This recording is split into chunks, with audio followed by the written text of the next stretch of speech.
This podcast is once again presented by the Virginia Museum of History and Culture.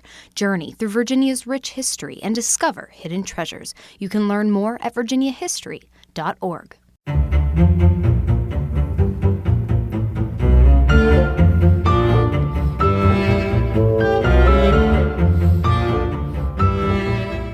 Hello and welcome to the How We Got Here podcast. Here we are, a year later and 4 seasons under our belt. I cannot believe it. Guys, absolutely amazing. Thank you so much to all of our loyal listeners for not only subscribing, but writing reviews and spreading the word. I'm your host, Rachel DePompa. I'm an investigative reporter at the NBC affiliate WWBT in Richmond, Virginia. I also work for Investigate TV. But my heart is really with this podcast. I love it. If this is your first time with us, don't worry. You can go back and listen to the first 3 seasons at any time. This is a history podcast, but we like to think we make it fun. Together with my partners in crime, Colton Weekly and Kate Albright, we tell you about Virginia's rich history, 1 week at a time. And if you're not a Virginian, no worries. Most of our stories will engage and inspire you. We are turning back the clock on the week of October 5th through the 11th.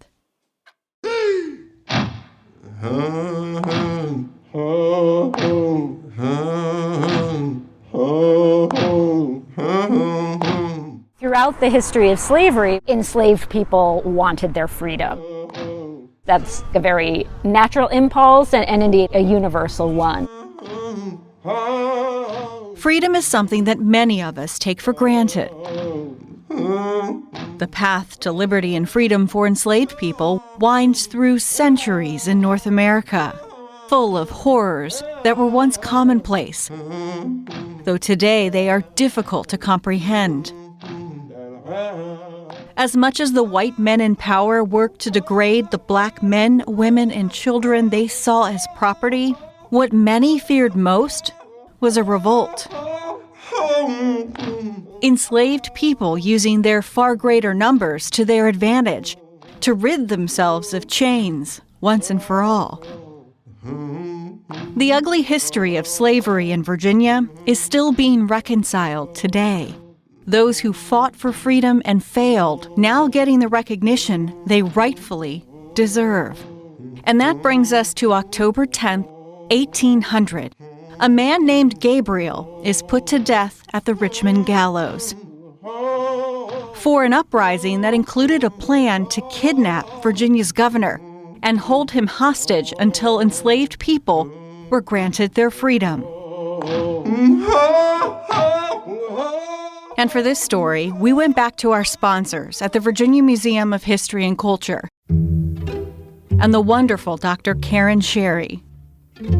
She's been with us through all 4 seasons now, and she's been willing to talk to us about the history around us, the good and the bad. I'm happy to participate whenever I feel I have enough expertise to do so. It's a great partnership. I mean, we're so happy to be involved with the podcast. So glad it's enjoying such success, and you guys just keep booking more and more seasons. There's more history to tell. Never a shortage of that, yeah. Many of you may know Gabriel by a different name, Gabriel Prosser.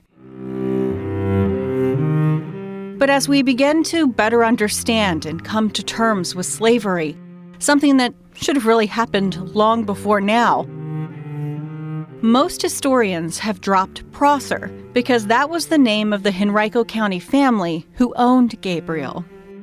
I think in probably the past 10, 15 years, there's been a movement to not assign the last names of the slaveholders to enslaved people. Before we get to Gabriel's rebellion, sometimes called Gabriel's conspiracy, we asked Dr. Sherry what was known of Gabriel before his planned revolt immortalized his name in Virginia history.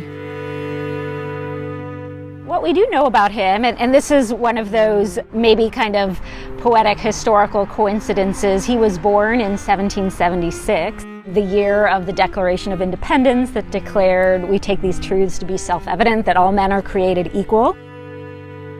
He was held by the Prosser family. It was a very prominent, wealthy family in Henrico County. They had one of the largest slaveholding plantations in the county. They were like third or fourth largest slaveholders.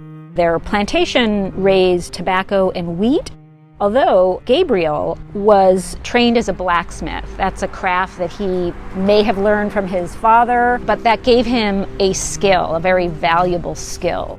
So Gabriel would not have been working out in the fields of the plantation. Instead, he was hired out to do blacksmith work. That was a common system of hiring out enslaved labor to other people who needed laborers. So the Prossers might have sent Gabriel to a neighboring plantation, to a shop in Richmond or something, and the Prosser family would have collected essentially the wages or the value of Gabriel's labor. Not only was Gabriel valuable for his skills as a blacksmith, he had other skills that set him apart from many other enslaved people in the late 1700s. Gabriel could read and write. Literacy would later become illegal for enslaved people. It was usually fairly rare for enslaved people to be literate. Gabriel was remarkable for that as well. His stature at the time is well documented.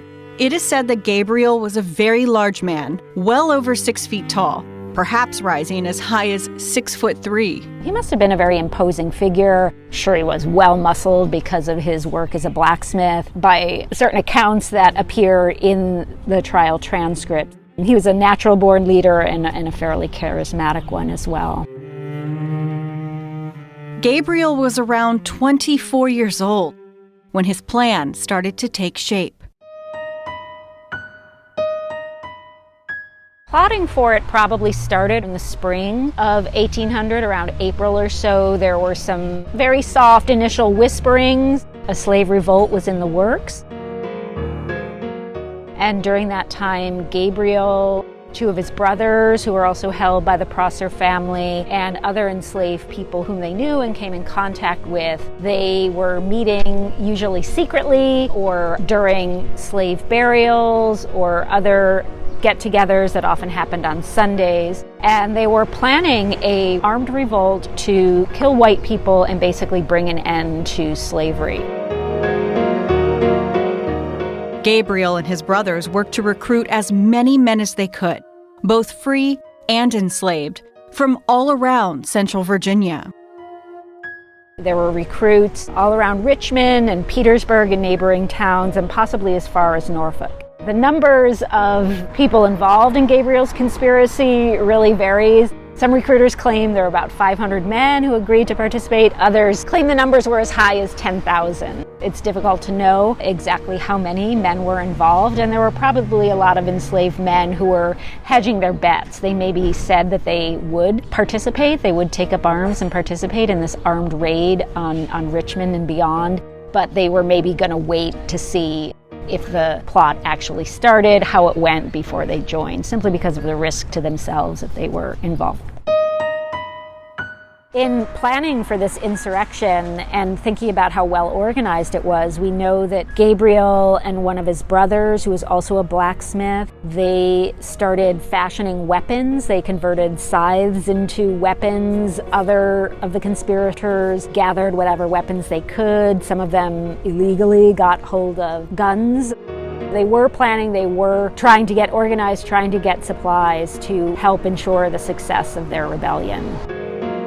It's worth noting, this plan probably wasn't conceived by Gabriel without any outside influence. Think about it. The American Revolution was fresh in people's minds. But not just here, around the world. Public discourse was full of conversations and debates over the nature of liberty, about who should have it, about what it meant. It was happening internationally, and we see that in revolutions that were inspired by the American Revolution. We see in the French Revolution, which began in 1789, and the Haitian Revolution, which began in 1791. And indeed, Gabriel's conspiracy was also taking inspiration from those revolutions. It suggests that enslaved people had a certain amount of geopolitical knowledge about international affairs. In 1800, the Haitian Revolution was still going on, and that was a revolution that began as a slave insurrection. And when the revolution ended in 1804, it was a very bloody revolution, but when it ended, it established Haiti as an independent black republic, the first one in the world. It also constituted the second time in which a Western colony gained its independence from the colonizer. The first time that happened was with the creation of the United States. Gabriel's plan was elaborate and set to take place on August 30th, 1800. What we do believe was planned was that there were going to be several groups, several units of men. They were going to march into Richmond. The first group was going to go to the southern part of the city near the James and set fires. Fires which would draw the authorities and draw attention. Efforts to put out the fires to the southern part of the city.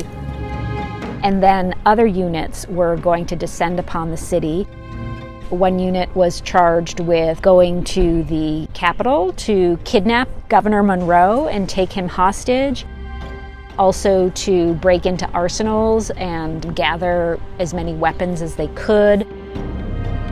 But that's not all they had in mind. And this next part is why this revolt prompted so many of the enslaved people involved to be put to death. All along the way, when these units encountered white families, they were planning to kill them.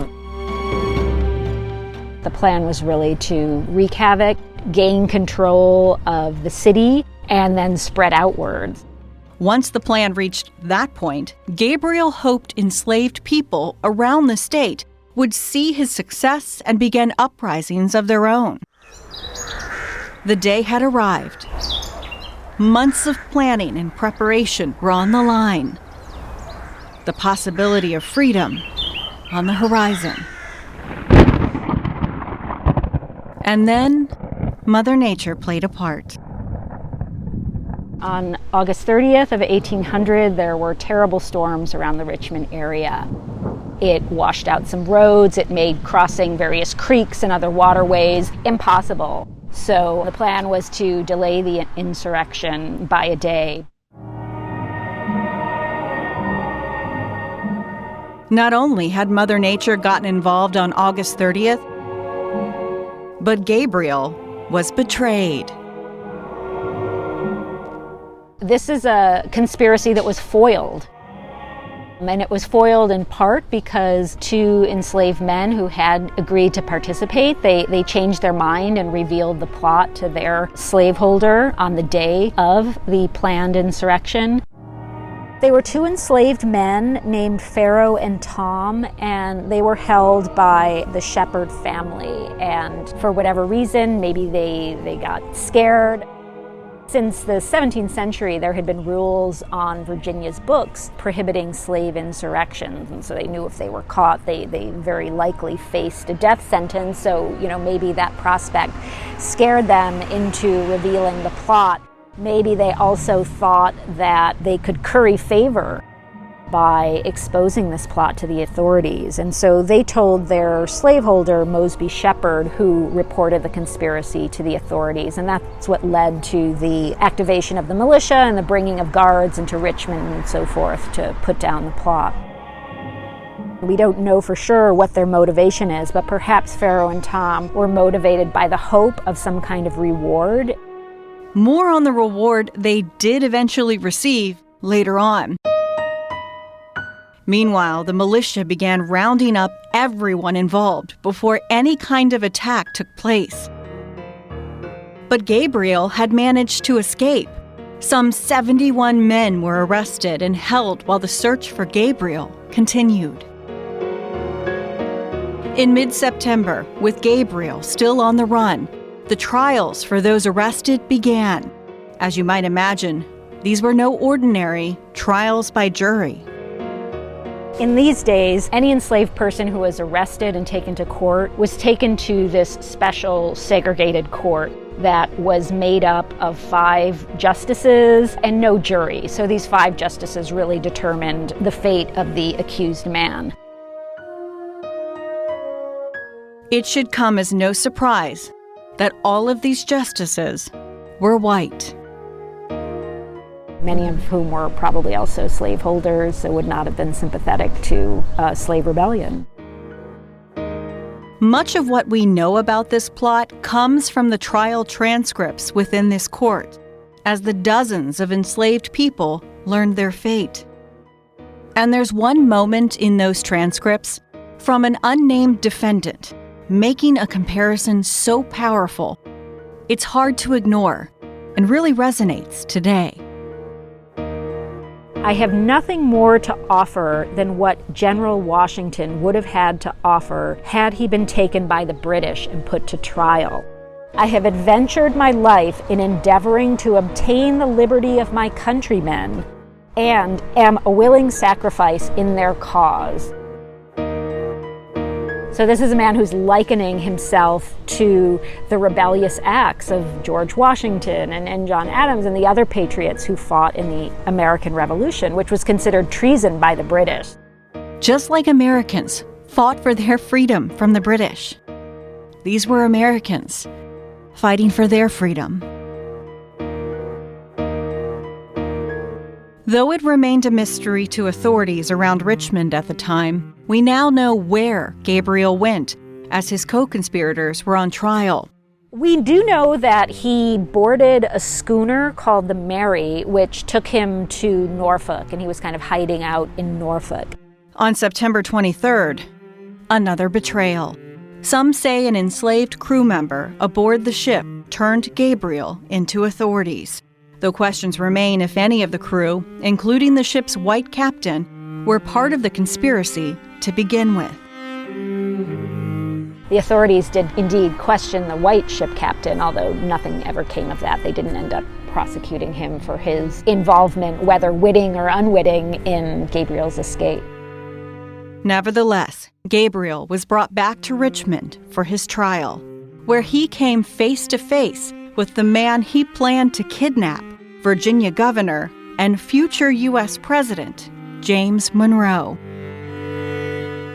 James Monroe interviewed him directly, and in his report, Monroe said, "From what Gabriel said to me, he seemed to have made up his mind to die and to have resolved to say but little on the subject of the conspiracy." After the plot was foiled and the court cases began, Monroe, he does play an interesting role, certainly as governor of a large and, for white people, very terrifying conspiracy that got exposed. And there was already great paranoia about slave violence, anti-white violence, and slave insurrection. And this just fueled those kinds of fears. Of the 72 men put on trial, 26 were sentenced to death, while others were either sold to slaveholders outside of Virginia or pardoned. The sheer number of people ordered to hang concerned Governor Monroe. He actually wrote a letter to Thomas Jefferson asking his thoughts about how many men were being executed for a plot that never actually took place and that resulted in no deaths of white people. He and Jefferson conferred by letter, and they expressed some concerns about the number of executions, fearing that at a certain point, and they never said, exactly what that point would be, what that number would be, but at a certain number of deaths, it would seem more like revenge than like justice. So Monroe was certainly concerned about public perceptions and perceptions beyond Virginia, nationally, perhaps even internationally as well, about what was going on. The letters between the Virginia-born politicians did nothing to save Gabriel's life. On October 6th, within the span of that single day, he was tried, convicted, and sentenced to death. For Gabriel, he was willing to risk his life for his cause. Another interesting tidbit that comes out of the trial transcripts is that he reportedly acquired a piece of white silk and he was planning to write liberty or death on that piece of fabric and use it as a flag to, inspire the troops. And of course, liberty or death is the famous utterance of Patrick Henry in declaring patriot desire to break free from England.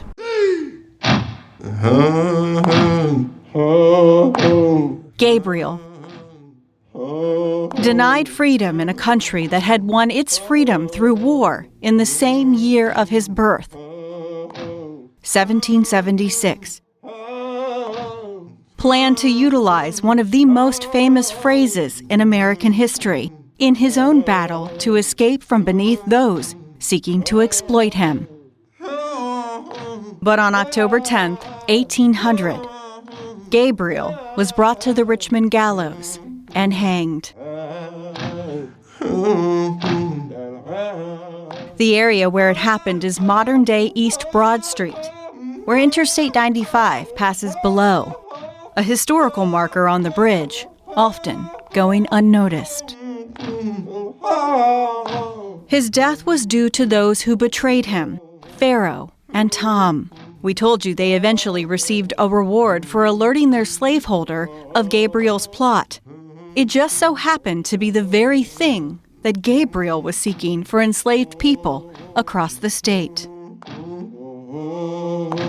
After the executions of Gabriel and other conspirators, the General Assembly issued Pharaoh and Tom their freedom. If that was part of their motivation, it paid off for them. They did get their freedom. Once news of Gabriel's plan spread, it was covered by the press all around the young nation, most notably here in Virginia. I think a typical example was a September article in the Virginia Herald, which is a Fredericksburg newspaper. The newspaper writer said, "In a word, if we will keep a ferocious monster in our country," and that's his reference to Gabriel, calling him a ferocious monster. "If we will keep a ferocious monster in our country, we must keep him in chains." That was kind of the attitude, that these men were bloodthirsty monsters. They were out for violence. They needed to be enslaved and kept in bondage. Those attitudes were not isolated to the press. As was the case with many uprisings, there was action from the General Assembly to try and prevent further insurrections. Some of the new regulations they passed after Gabriel's conspiracy largely had to do with law enforcement. They empowered local magistrates to send out slave patrols. They created a new public guard for the Capitol to guard not just the governor, but also any arsenal of weapons that were stored at the Capitol. The state also distributed arms to militia units across the Commonwealth. And the actions of lawmakers weren't just aimed at enslaved Black people, but free Blacks as well. The General Assembly passed a regulation that required townships and cities to compile annual lists of free people of color in their jurisdiction, not only to list their names, but also their addresses.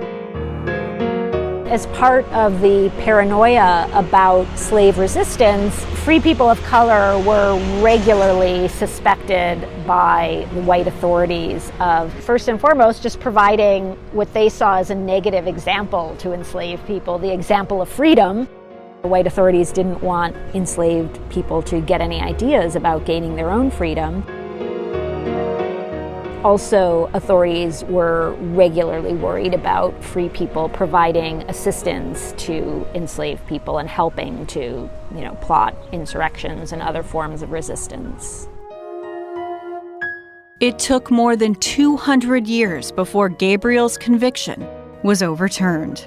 In 2007, then Virginia Governor Tim Kaine issued a posthumous pardon for Gabriel and actually praised him for his, quote, devotion to the ideals of the American Revolution, end quote. So I think we today understand Gabriel more as someone who was embracing the revolutionary spirit of the age, a desire for liberty, a love for freedom, and we can appreciate that. And that's not to suggest that we condone the planned violence or the planned killing, but we can certainly understand the motivations for the conspiracy. A man named Gabriel, born into slavery in the year the United States became free, sought that same freedom for himself and those like him. After being betrayed and convicted, he was hanged in Richmond on October 10, 1800. Gabriel planned to use the famous quote bellowed by Virginia's Patrick Henry as part of his plot. But instead of liberty, he was given death. Liberty for enslaved people like Gabriel wouldn't come for another 65 years. This podcast is sponsored by the Library of Virginia, where collections of more than 129 million items tell the stories of Virginians to nearly 4 million people yearly. Find Virginia history at lva.virginia.gov.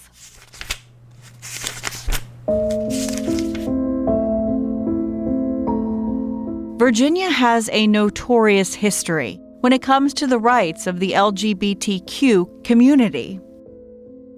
In 1610, the colony adopted the sodomy laws of England, making sex between two men a capital crime punishable by death.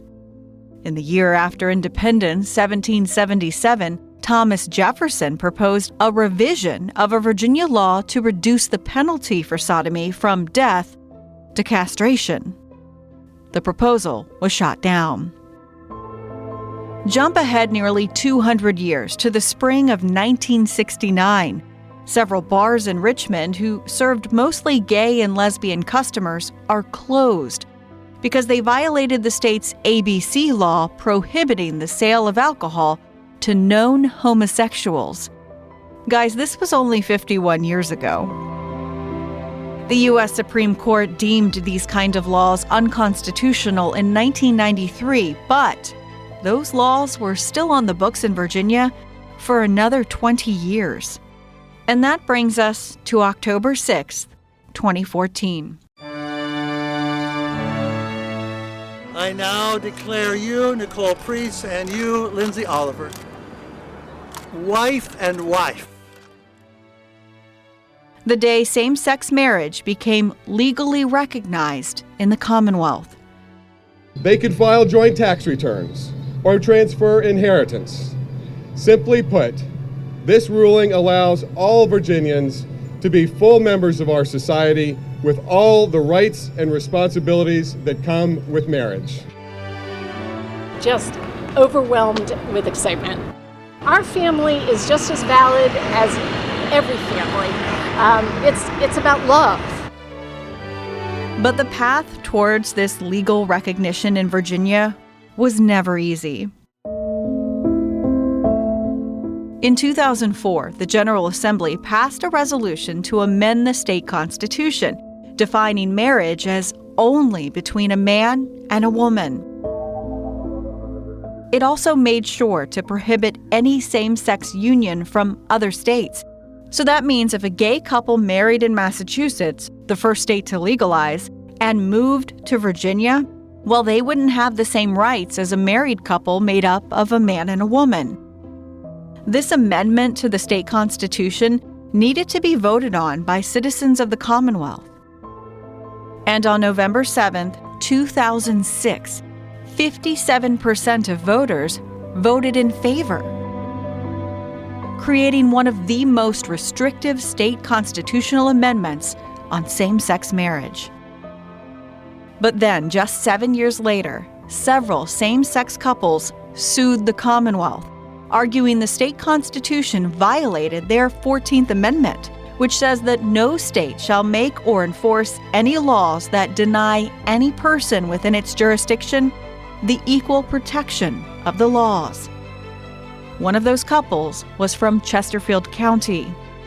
The next year, after an incredibly close election and recount, Democrat Mark Herring was sworn in as Virginia's Attorney General in January. And after 2 weeks on the job, the state's highest attorney ruled Virginia's marriage amendment unconstitutional, And not only that, he said he would not defend the ban in court and would actually side with the plaintiffs to fight it.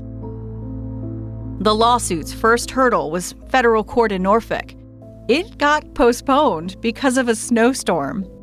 Both sides arrived to court 6 days later to make their case. The plaintiffs stuck to that 14th Amendment argument, while the defense countered that marriage is a traditional institution that celebrates the diversity of the sexes. On February 13th, 2014, yes, the day before Valentine's Day, Judge Wright Allen released what became a landmark opinion, striking down the state's marriage laws. Same-sex couples weren't celebrating just yet. An appeal meant the ruling was on hold until a 3-judge panel in Richmond's federal court could decide. At the end of July that year, in a 2-to-1 vote, the judges in Virginia's capital agreed with the lower court's ruling that Virginia's marriage ban was unconstitutional. Attorney General Mark Herring then asked the U.S. Supreme Court to hear the case, so no further legal challenges could hinder same-sex couples in Virginia.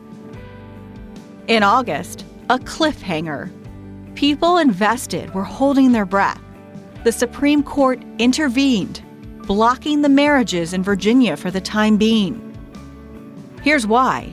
The justices had to decide whether to take the case. If they did, these unions would have to wait months until their final decision. If they didn't take it, the marriages would be recognized immediately. This is a huge moment. When the nation's highest court's new term began on October 6, 2014, justices refused to hear the appeal, meaning the amendment to the state constitution was unconstitutional and the freedom to marry was granted to all same-sex couples in Virginia.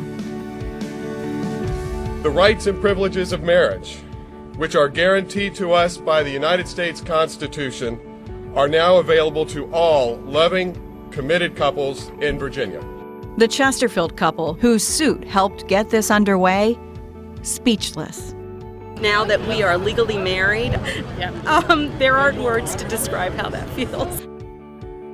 The first same-sex couple to get married in Richmond didn't wait long. They tied the knot just a day later.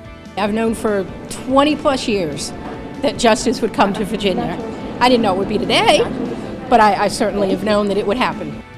Even though Virginia had finally allowed the legal rights of marriage to same-sex couples, the same was not true around the country. In November of that year, a federal court based in Ohio upheld gay marriage bans in 4 other states. But in January of 2015, the U.S. Supreme Court agreed to take that case to decide on the freedom of marriage. And in June, a moment forever changing this country, the Supreme Court rules marriage is a fundamental right for same-sex couples, requiring all states to recognize their unions. Marriage is often looked at as the pinnacle of love between two people, an everlasting bond forever linking the pair. But for same-sex couples in Virginia, the pinnacle was not legal. October 6, 2014, changed that. Beliefs on who should marry who were no longer up to the state or voters to decide. Judges declared, love rules supreme.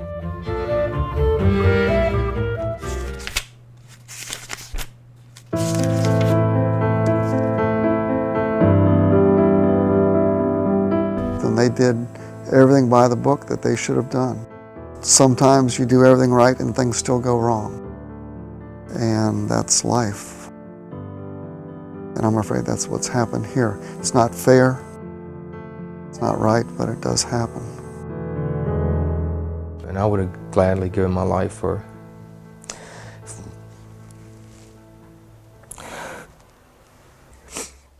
any of them. October 8th, 2001. The divers tried to save each other, but the dawn revealed what everybody knew: it was too late. Bodies were pulled from the mangrove swamp and laid on the dock. Best of friends had to identify the dead. 17 members of the Richmond Dive Club were killed when the 120-foot boat they were in, the Wave Dancer, capsized in Belize. The wrath of a Category 4 hurricane named Iris, bringing 140-mile-per-hour winds, relentless rain, and a storm surge about 15 feet high, an unforgiving wall of water. When the storm actually hit, we have a satellite telephone on board the boat, so we were able to talk to each other right through to the point where they got very busy. And the next time I talked to Captain Jerry was when the storm subsided, and at that point we found out that the Wave Dancer was upside down. Only 3 of the 20 divers from our area on board survived. I remember thinking, I am not going to die in this boat. I'm not going to die in this boat. The second time was when I was swimming down the corridor trying to reach my way out, and I got to a place where there was no air above me. The water, though I thought the water was filling the boat, but I might have just been swimming down into a lower part of the boat, and I had to turn around and then swim back. And I remember, I'm not a terribly good breath hold diver, and I remember thinking, is this the way it's going to end? I then saw a light down the corridor, which it turns out was Mary Lou with her flashlight, and I heard voices and I swam to the light. Prior to the storm, hurricane warnings prompted evacuations in Belize City, about 80 miles north. We went back into our archives because former NBC 12 anchor Gene Cox traveled to Belize in the immediate aftermath of the disaster, wondering why the Richmond residents tried to weather the storm on board the boat. Well, sir, everyone knew about the weather, but you felt like the boat had done the proper thing, going upstream and being in what you thought was a safe harbor. I went to bed completely confident that the boat would be 100% safe to dive. I recognized Hurricane Hole as the only safe anchorage between the Rio Dulce River and Guatemala and the Yucatan Peninsula. And many vessels, including ours, have ridden out storms in that area in the past very successfully. At the time, one local official even tried to say that the passengers and crew didn't want to get off the boat. People were very, very party mood and not aware of what the hurricane was like. And they just refused to go up into the village. But that was proved to be false. Those I spoke with from both boats denied that report. They say they were not partying, that diving is such a rigorous activity it would be foolish to get drunk before diving. Also, they say, the shelter itself was not secure. Attempts to explain the loss of life spawned all sorts of theories.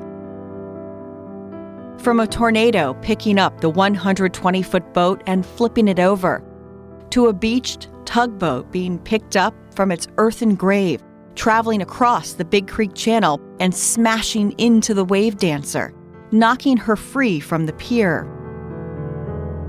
Neither turned out to be true. Months later, an investigation revealed that the Wave Dancer wasn't properly tied to the pier. The boat was one of the last to arrive in what was supposed to be a safe haven, and part of the front of the Wave Dancer was jutting out from the edge of the concrete defenses. And when the wind and waves continued to get worse, the investigation found the Wave Dancer was tied too tight to the pier. The storm surge violently lifted the boat, and without enough give in the ropes, they snapped, sending the Wave Dancer along the deadly wave that would flip it over in the water, killing 20 of the 28 people on board, 17 Americans and 3 crew members. I met the survivors as they were preparing to leave Belize. They were still in shock. We swam into what had been the corridor, I went one way, he went the other way. I wound up in a blind alley in another cabin that was completely filled with water. Turned around, went back, got to where there was some air above me, and got my head above water, saw a light, swam for the light, and found the light was coming through the window that we had just been unsuccessful taping. The other passenger had kicked out the window, and he was on the outside shouting my name. I did a surface dive, went out through the window, and a bunch of hands pulled me up into a lifeboat on the outside. I was the last one out.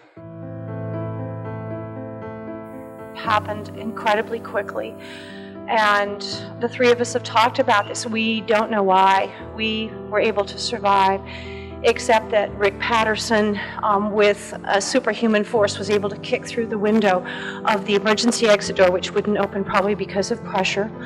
And I happened to be there. I had a small flashlight, and this is the light that Dave was able to find. This is the light. That is the light. Saved your life. It saved my life. A report from the National Oceanic Atmospheric Administration, you know it as NOAA, cited a newspaper in Belize when talking about Hurricane Iris, saying, quote, "Iris showed no mercy and proceeded to smash to smithereens everything in her path." Because of the death and destruction left behind, the name Iris was retired for hurricanes, never to be used again. Other members of the Richmond Dive Club, forced to come to terms with the fact that their friends wouldn't be coming home. These are very true friends to all of us in the club, and the ones that have passed away will be deeply, deeply missed. They love diving, we love diving, and they were really doing what they love to do in life. I mean, they were at their happiest when they were diving. I mean, we have our bad days, diving, and our great days, but they were doing what they loved to do, and nothing would ever keep them from that. October 8th, 2001. A group of Virginians traveled to Belize for a week-long getaway to dive and get up close and personal with the beauty down below. 17 of them would not survive when Mother Nature's beauty turned beast in the form of a Category 4 hurricane with a bullseye on the Big Creek Channel, believed to be safe.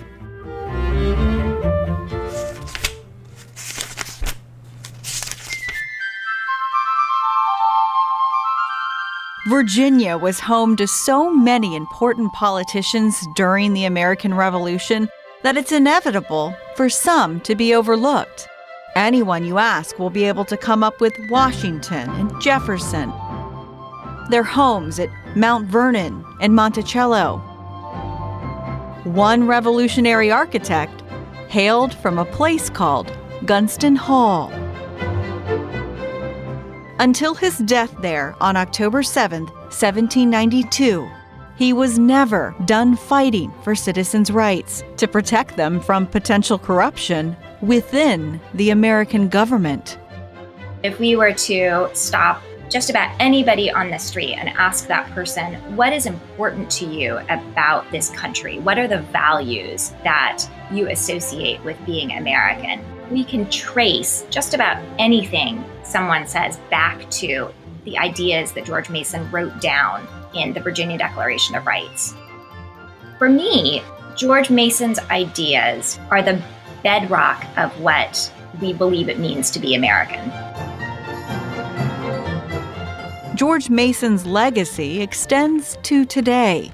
But before we get into his story, we have to tell you about our guest. I'm Rebecca Martin. I'm the Director of Education and Guest Experiences at George Mason's Gunston Hall. Rebecca has worked there for 5 years. She's in charge of everything that has to do with learning about Mason's life for Gunston Hall visitors. We want people to understand who was this guy, what made it possible for him to think the important thoughts that he did and to make the pretty phenomenal contributions that he did to our country, and what are the contradictions that are inherent in his life and in his legacy. Before her work at Mason's plantation along the Potomac in Northern Virginia, the native of the Midwest got to spend a decade up close and personal with documents that have influenced our country for more than 2 centuries. And then I went to the National Archives for 10 years, where I was with the Declaration of Independence, the Constitution, and the Bill of Rights, among other super important documents, where now I'm at the home of one of the people who helped contribute to the Declaration of Independence, the Constitution, and the Bill of Rights. So you were around the Constitution, the actual Constitution, the actual documents. Every day. Pretty special, right? It was amazing. There's nothing like being able to stand in front of the original signed Constitution of the United States all by oneself and spend as much time as a person wants just looking at that document. It's one of those things that it doesn't matter how many times I look at those documents, I still get chills when I look at them. I don't ever take it for granted. They've never become blasé to me or just sort of, those documents. And she says part of the original U.S. Constitution is very indicative of George Mason's work. One of the pieces of the Constitution that I think people most often overlook that I find really, really meaningful is on the very last page, pretty close to the signatures. There's a word that's in pretty big letters. The document was written by a man named Jacob Challis, and he wrote it in pretty much the same size handwriting throughout, but you're probably familiar with "We the People" being extra big. And then the word Article 1 and Article 2, those are also pretty big. And then there's one other word that's oversized compared to everything else, and that's the word "done." Every time I look at that, I just think about how much went into creating this document, how much people gave up to be able to spend more than 3 months in Philadelphia working on it, how many arguments went into it, how much people poured their hearts and souls into it. And they certainly didn't think it was perfect in the end. There's ample documentation that they felt there was much that needed to be done still. And George Mason is, of course, one of the people who most advocated for improving the Constitution, even after it was completely written. But still, that word, "done," you can just feel in the way that it's oversized how much relief there was that they finished this project. And for me, it's so symbolic of the effort that went into creating our founding document and the effort that went into creating our country. Done. Sometimes we feel that way after we finish a very long episode of How We Got Here. Oh, one of Colton's bad jokes, not mine. But that's a far cry from, writing a document, dealing with the rights of people, living within a brand new country and government. Anyway, George Mason was vital in the process of shaping this country to allow it to eventually flourish. He was, and that's part of the story that's so interesting. Someone has actually gone through and counted up how many times each delegate or deputy to the Constitutional Convention spoke, which is kind of a crazy thing to do, to count who spoke how many times. But George Mason was the 5th most frequent speaker at the Constitutional Convention. And there are some pretty lengthy speeches he gave. He was somebody who spoke a lot, and he spoke in a way that people really listened to and respected. As vital as this outspoken Virginia politician was, get this, he refused to put his name on the new Constitution. The document he'd labored over with a bunch of other people for months and months and months. He refused to sign the document. He went off instead to the tavern, a rooming house where he was staying, and he wrote this document. He took a draft of the Constitution that had been printed and he flipped it over. And on the back of that draft Constitution, wrote out a document he called his objections. The very first one is that there is no Declaration of Rights. He believed passionately in protecting individuals from government corruption. He was convinced that that government and people who were in government tended towards corruption, and that we needed to be protecting the rights of individuals in the face of this potential corruption. There were lots of other things in his objections too, but that's the very first thing that he put in his document. And so he took a stand and said, I'm not going to sign this document, the Constitution of the United States, that I've just spent more than 3 months helping craft, because it's not what it should be yet. It was a really brave thing to do, maybe foolhardy. It cost him friendships and was something that was not a popular move. In September of 1787, while other lawmakers gathered to sign the U.S. Constitution, George Mason just went home. He started trying to convince other people to see things the way that he did. And he went home and he continued to advocate for changing the Constitution. He just didn't think that it was done yet. Never done. There's that word again. He had a variety of avenues available to him. He could try to defeat its ratification. He proposed that we have another constitutional convention. Many of the other delegates had a response of, oh my gosh, George, we've just spent so much time. We're not ready for months more of debate. So he tried to get elected to the Virginia ratifying convention, and he was unsuccessful at being elected from Fairfax County, where he lived. And that was probably in part because George Washington also lived in Fairfax County, and George Washington had been the president of the Constitutional Convention, and people had a great deal of respect for George Washington, and so they had to choose sides. Choose against George Washington? You know, the George Washington? Who goes against George Washington anyway? He never loses. It's GW. Fairfax County sided with Washington in this case. But George Mason was persistent. Again, never done. Are you sensing a theme? I'm sensing a theme. He stood for election in Stafford County, where he also owned property. So he was eligible to run for the ratifying convention there, and he was elected. So he went to the ratifying convention and was quite an active speaker there. He and Patrick Henry became a pretty dynamic pair, advocating for defeating the Constitution because there were so many things that they thought needed to be fixed. Yes, my moment, Patrick Henry. You know, give me liberty or give me death. I feel like you guys need a reminder from my Patrick Henry remix in season 3.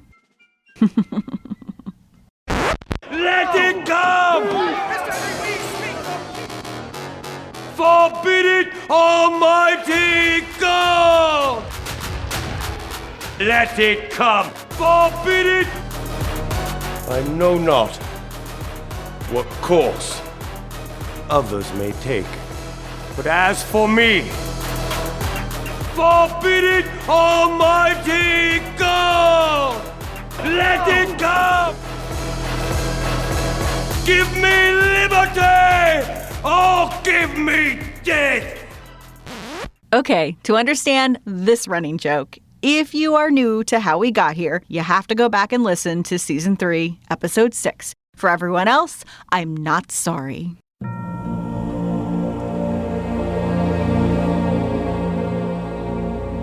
Back to the new U.S. Constitution. One of the more popular opinions among early Americans was Mason's Declaration of Rights that he championed in Virginia. And we see across the new states, people starting to pick up this refrain that we needed to have a Declaration of Rights, or we needed to have a Bill of Rights. We see that the longer we go into the ratifying process, that the later states were more and more interested in making some changes to the Constitution. They were listening to the kinds of things that George Mason was saying about the fixes that we needed to make to the Constitution. Eventually, of course, enough people listened. There was a real groundswell of support for a Declaration of Rights, or what we now know as a Bill of Rights. The Constitution was ratified with the understanding that one of the first tasks of the new Congress would be to propose some amendments to the Constitution that would form a Bill of Rights. This idea, never done, never complete, may have you thinking that George Mason was a bit of a perfectionist.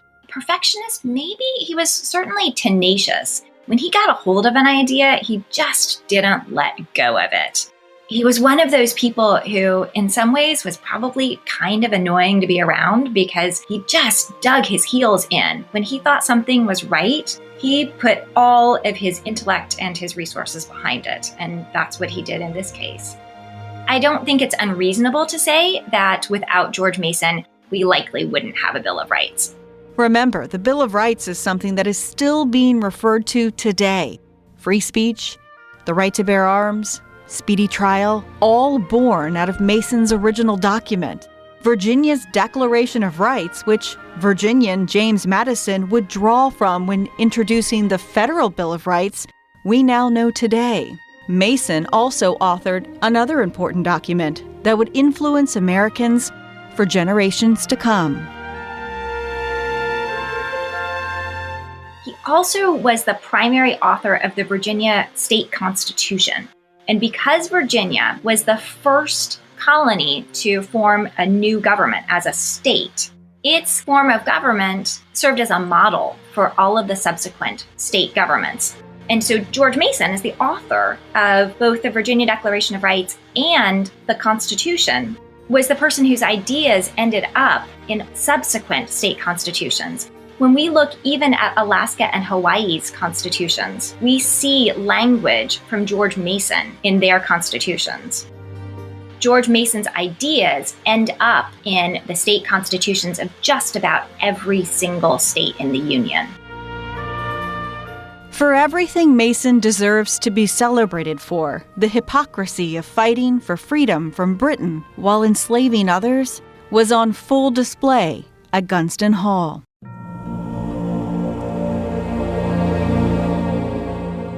George Mason was not perfect, and he did not live up to his own ideals. The biggest thing is slavery.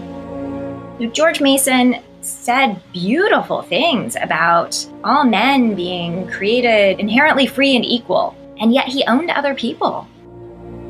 He had the opportunity to free people he owned, and he didn't take it. And so we see in George Mason a kind of microcosm of the conflict that started our country. On the one hand, advocating for and fighting for their own freedom, but denying that freedom to other people. And in fact, George Mason had the leisure time to think about politics and to be involved in politics, and the wealth that enabled him to be involved in politics, in part because he wasn't paying the people who did the work on his plantation. We see this in several of the revolutionary architects we mentioned at the beginning of this episode. Washington owned slaves at Mount Vernon, Jefferson at Monticello. And they understood that there was a contradiction there. George Mason himself talked about slavery as being an evil and a slow poison. He said that he thought that it was going to be a calamity for our country. They understood that they had a real problem, but somehow they didn't have it within themselves to deal with it. As society changes in the United States today, we find ourselves taking a second look at these founding fathers like Mason, just now coming to terms with the ugly side of American history. I think he's frustrating because we want him to be the unblemished hero. He left us with documents that are so important to us and such beautiful language, and yet he behaved in some ways that we find inexplicable.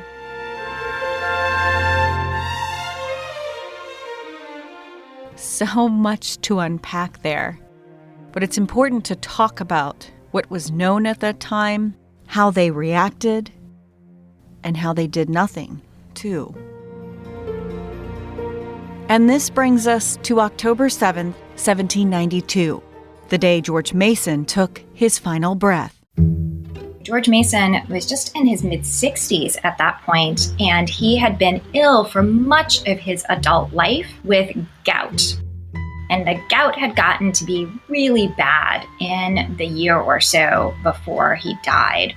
And when we talk about gout, he certainly suffered from the kind of gout that we think of, still affects people's feet. But he also had what people in the 18th century called gout of the stomach. And so imagine just having terrible, terrible, terrible pains in one's stomach. And he was in so much pain for much of the end of his life. And in the last few months before he died, he had horrible episodes of gout of the stomach, and he also had fevers and he had a cough. So he was just in declining health and was very, very uncomfortable. He talked about it all the time, and it was one of the reasons that he wasn't more active in political life. He, in fact, was offered the opportunity to become a United States Senator within the last couple of years of his life, and he turned down that opportunity. In part because he wasn't really excited about the government. Remember, he still wanted to change the Constitution. But largely, we think, because he just didn't feel good. He was in very poor health. Rebecca says one of the most frustrating things about studying George Mason's life is that so few of his own personal writings have survived the harrowing tests of disaster through time. So we have a lot of letters that George Mason wrote to other people, and so those letters were saved in other people's collections of papers. And we have only a few papers that George Mason kept himself. We think the reason that there's so little that remains from George Mason's collection of papers is that there were two fires. His son and his grandson both had house fires, and so we think that George Mason's papers likely burned up in one of those fires. We don't know what happened to them.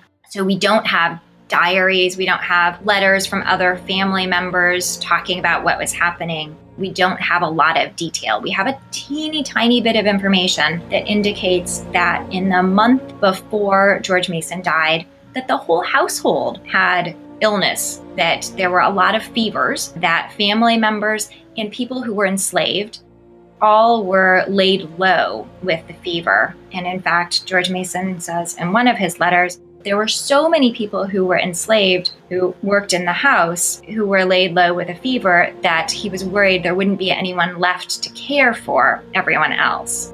The whole household was sick. Much like the death of George Washington, which we told you about in Season 2, even though Mason's body was failing him, that was not the case for his mind. His mind kept going until almost the very end.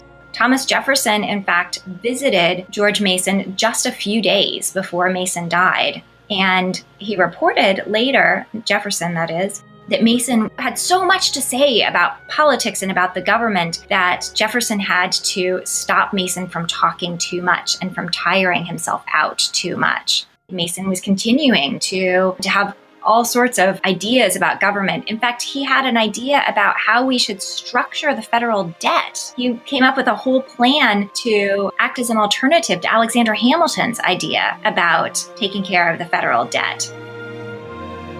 And there was George Mason, right in the thick of things, right until the very end of his life. Never done until October 7th, 1792.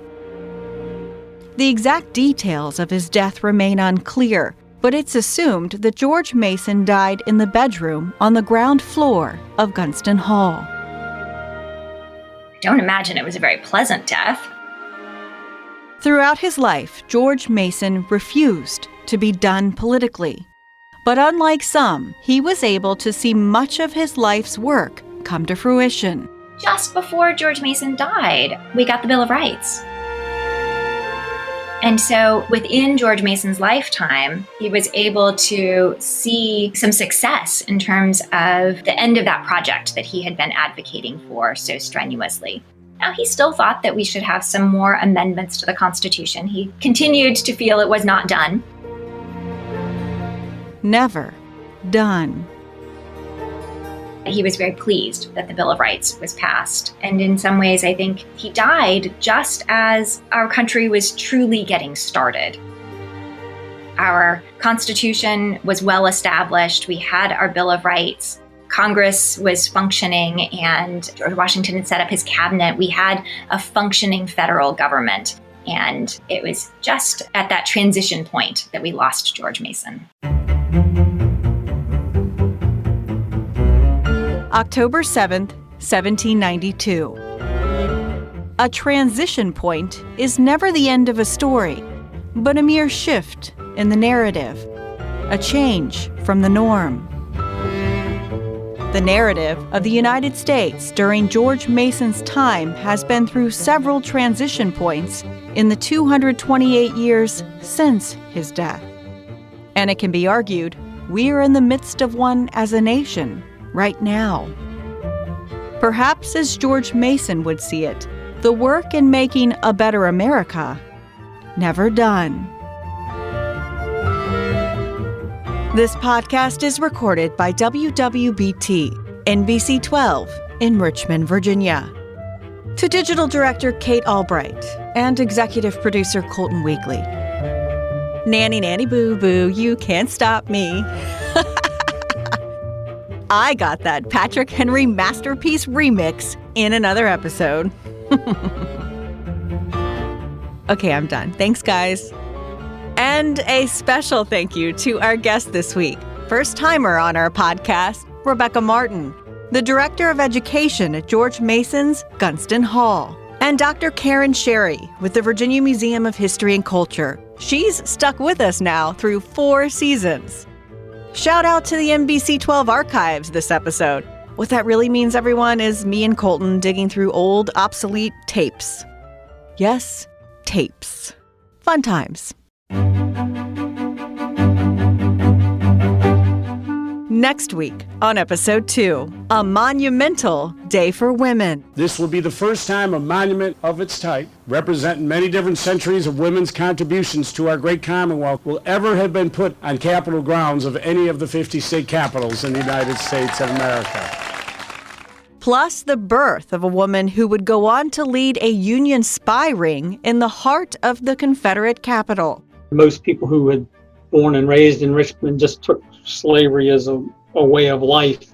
She had a different perspective on it.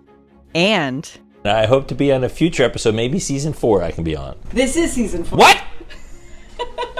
That's awesome. I'm glad you got renewed. Meteorologist Andrew Frieden takes us inside one of the top 5 worst hurricanes to cross Virginia. A really quick moving storm, but a pretty devastating storm. It also produced the strongest wind gusts in Richmond that we've ever recorded in modern times from a landfalling tropical system. And we have a little true crime murder mystery for you. People do not just vanish. Someone has seen something, and someone took our daughter. The day a Virginia Tech student goes missing from a Metallica concert in Charlottesville. We will leave no stone unturned. That's what you do when you're looking for the filth and slime that festers in the dark. That's next week on episode 2. If you like this podcast, please support local journalism. You can find stories like these from a little more recent history at NBC12.com. And if you don't mind, and you use Apple Podcasts, rate and review us. It really does help others find us. If you have any questions or ideas, email us at howwegothere@NBC12.com. We'll be back in your life next Monday.